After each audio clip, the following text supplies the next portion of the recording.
మెదక్ జిల్లా పోలీస్ ప్రధాన కార్యాలయంలో జిల్లా SP Uday Kumar Reddy IPS media సమావేశం ఏర్పాటు చేసి గత కొన్ని రోజుల క్రితం చిన్నశంకరంపేట గ్రామంలో జరిగిన హత్యల వివరాలను వెల్లడించారు. 24/10/2024 మరియు 3/11/2024న చిన్నశంకరంపేటలో జరిగిన గుర్తు తెలియని వ్యక్తుల హత్య మరియు దహనం కేసులో Toopran DSP Venkatareddy, Ramayampet CI Venkatarajagoud, Shankarampet RSI Narayana, Ramayampet SI Balaraj గారులను మరియు క్లూస్ టీం, సిసిఎస్ టీంలను 3 ప్రత్యేక బృందాలుగా ఏర్పాటు చేసి ఆ కేసును అన్ని కోణాల్లో దర్యాప్తు చేయడానికి నియమించడం జరిగింది. వారి ఆధ్వర్యంలో విచారణ ప్రారంభించగా శంకరంపేట పట్టణంలో అనుమానాస్పదంగా తిరుగుతున్న ఓ వ్యక్తిని పట్టుకుని విచారించగా తాను తన నేరాలను ఒప్పుకుంటూ తన పేరు ఒట్టెం మల్లేశం అలియాస్ గొల్లెం మల్లేశం అని తెలిపాడు. 22/10/2024న నిందితుడు ఒట్టెం మల్లేశం అలియాస్ గొల్లెం మల్లేశం నిజామాబాద్ లో గల లేబర్ అడ్డా వద్ద నవీన్ అనే వ్యక్తిని పరిచయం చేసుకుని అతని రైల్లో మిర్జాపల్లి స్టేషన్ వరకు తీసుకువచ్చి అక్కడి నుంచి చిన్నశంకరంపేటలోని వైన్స్ కి తీసుకువచ్చి అక్కడ అతనికి మద్యం తాగించి చిన్నశంకరంపేటలో గల ప్రభుత్వ హాస్పిటల్ పిహెచ్సి వెనుక గల కారిడార్ వద్దకు తీసుకొచ్చి బండరాయితో కొట్టి చంపి కాల్చివేశాడు. అనంతరం 3/11/2024న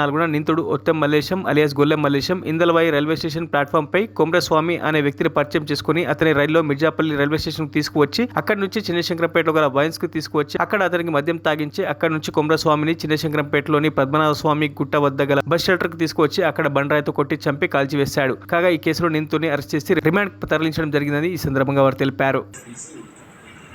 పట్టుకుంటే ఆ ఎక్యూజ్ కాన్ఫెస్ ఆయన ట్రాకింగ్ చేస్తే ఓట్లేషన్ అది ఇక్కడ అదే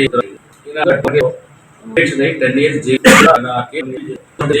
తర్వాత బయటకు వచ్చిన తర్వాత మళ్ళీ 3/11 రోజు అంటే వితిన్ 10 days లోనే మళ్ళీ ఒక శివంపేట ఊరు శంకరంపేట దాటి ముందు రైట్ సైడ్ ఒకటి బస్ షెల్టర్ ఉంది, దాన్ని ఎక్కువ యూజ్ చేయలేదు. ఆ బస్ షెల్టర్ లోనే ఒక మనిషి మళ్ళీ అన్లోన్ డెడ్ బాడీ కాలి అంటే చంపి రాయితో కొట్టిన తర్వాత ఒంటి మీద బట్టలకి నింపి పెట్టి కాలిపోయింది. ఆ డెడ్ బాడీ మళ్ళీ మనకి దొరికిన తర్వాత ఆ డెడ్ బాడీ కూడా ఫస్ట్ ఐడెంటిఫై కావాలి.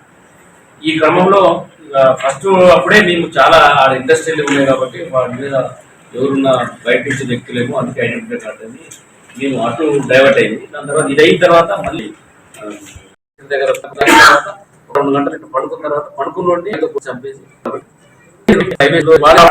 చిన్న చిన్న దొంగతనాలు ఇద్దరు. ఇంకో వ్యక్తిని కూడా సేమ్ తీసుకొని పోయి కొమ్రేస్వామి ఏంటంటే ఎడవల్లి మండలం ఉన్నపల్లి గ్రామం. ఫస్ట్ నవీన్ ఏమో గ్రామం 2019లో మళ్ళీ బయటకు వచ్చింది. ఆ కేసు ఏ పోలీస్ కూడా పోలీస్ స్టేషన్ బయటకు వచ్చిన తర్వాత మళ్ళీ ఆ మీద కేసు అని వాళ్ళు పోయి తగలబెట్టారు. మళ్ళీ జైలుకి పోతారు. మొదట పోలీస్ కేసు అప్పుడు